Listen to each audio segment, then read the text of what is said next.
For the repair of the JRCS LCD graphic terminal, the following procedures were necessary: replacement of various electronic components and general cleanup of the unit. For testing, we add a 24-volt DC power supply, and as soon as we turn it on, the unit responds and the screen lights up.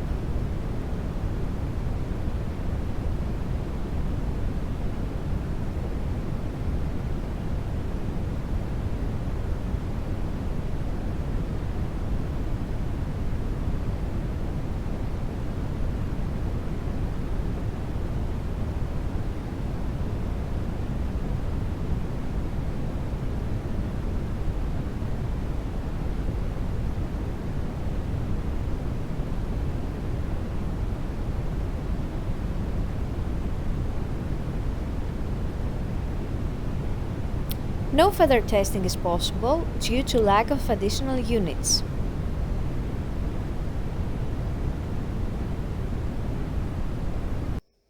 It is now clear that the LCD graphic terminal is working successfully and is ready to be delivered to the customer.